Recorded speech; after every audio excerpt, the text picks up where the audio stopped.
Hello viewers, কেমন আছেন সবাই? আশা করি সবাই সুস্থ, আমি ভালো আছেন। তো ভিউয়ার্স, আজকের পর্বে বাংলাদেশ এবং ভারত এই দুইটা দেশের ভিতরে যে ভ্রমণ বিষয়ক যে চুক্তি রয়েছে, সেই চুক্তিতে যে সাম্প্রতিক নতুন ভাবে যে একটা বিরাট ধরনের পরিবর্তন আসতে যাচ্ছে সেটা নিয়ে আলোচনা করব। সেই পরিবর্তনটা আমাদের জন্য কতটুকু সুফল বয়ে আনবে সেটা নিয়ে আমি কিন্তু বিস্তারিত আলোচনা করব। তো দেখেন, ভারতের লোক যখন বাংলাদেশে আসবে বা বাংলাদেশের লোক যে ভারতে যাবে, এই দুইটা দেশের ভিতরে কিন্তু একটা ভ্রমণ চুক্তি থাকে, ঠিক আছে?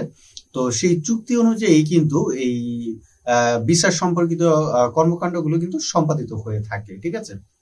তো এখন আমরা যদি এই চুক্তির বিষয়টা জানতে চাই, সেক্ষেত্রে আমাদের একটু পিছনে যেতে হবে। তো বাংলাদেশ এবং ভারতের সাথে প্রথম ভিসা চুক্তি হয়েছিল 1972 সালের 1 সেপ্টেম্বরে। তো সেই অনুযায়ী কিন্তু আমাদের ভিসা কার্যক্রম কিন্তু চলতে থাকে। তো সর্বশেষ 2013 সালের জানুয়ারি মাসে কিন্তু আমাদের নতুন একটা ভিসা চুক্তি হয়। সেই অনুযায়ী কিন্তু আমরা কিন্তু ভারতে ভ্রমণ করে থাকি, বা বাংলাদেশের লোক বা ভারতের লোক বাংলাদেশে ভ্রমণ করে থাকে, ঠিক আছে? তো এইটা কিন্তু এই 2024 সালের এই যে জানুয়ারি গেল, 15ই জানুয়ারি কিন্তু সেই চুক্তির মেয়াদ কিন্তু শেষ। এখন কিন্তু নতুন করে আরেকটা ভ্রমণ চুক্তি হবে। এখন সেই চুক্তিতে কি ধরনের পরিবর্তন আসতেছে সেটা আসলে আমাদের কিন্তু জানতে হবে। তো দেখেন, পরিবর্তন নাম্বার 1, যে এটা আসলে পরিবর্তন কি, এটা আমাদের বাংলাদেশ থেকে ভারতের কাছে এটা চাওয়া থাকবে ভ্রমণ চুক্তিতে যেন এটা এড করে। তো দেখেন, আমরা কিন্তু বর্তমানে চাইলে যে কোনো পোর্ট দিয়ে কিন্তু ভারতে প্রবেশ করতে পারি না, ঠিক আছে? যদিও আমাদের জন্য দেখা যায় আমরা যে কোনো পোর্ট দিয়ে যদি ভিসা লাগাই, সেই ক্ষেত্রে দেখা যায় আমাদের যে বেনাপুল বর্ডার এবং যে গেদে বর্ডারটি রয়েছে এবং আগরতলা বর্ডার রয়েছে, এটা কিন্তু আমরা ফ্রি পাই। কিন্তু আমরা কিন্তু অন্য বর্ডার দিয়ে কিন্তু আর যেতে পারি না।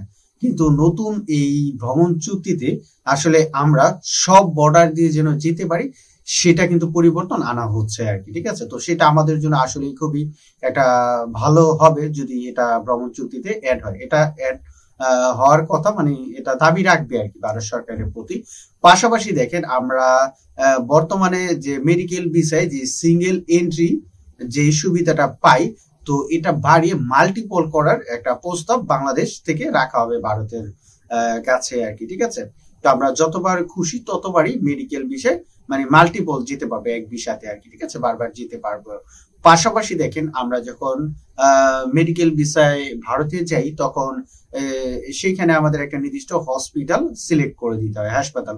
তো এখন এই হাসপাতাল যেন আমরা পরিবর্তন করতে পারি, সেটাও ভ্রমণ চুক্তিতে অ্যাড করা হবে, প্রস্তাব করা হবে। পাশাপাশি দেখেন, আমাদের যে কূটনৈতিক বা অফিসিয়াল পাসপোর্ট রয়েছে, সেটা বিনা ভিসায় কিন্তু আমরা ইন্ডিয়াতে দেখা যায় 45 দিন পর্যন্ত থাকতে পারি, ঠিক আছে? তো এটা বাড়িয়ে 90 দিন করার চিন্তা ভাবনা করছে আর কি। পাশাপাশি আমরা এতদিন যাবৎ ভারত ভ্রমণের ক্ষেত্রে আমরা দুইটা রাস্তা চুজ করতে পারতাম, একটা আকাশ পথে যেতে পারতাম আর একটা সড়ক পথে যেতে পারতাম। তো নতুন এই ভ্রমণ চুক্তিতে এখন কিন্তু আমরা দেখা যায় নৌপথেও ভারত ভ্রমণ করতে পারবো, ঠিক আছে?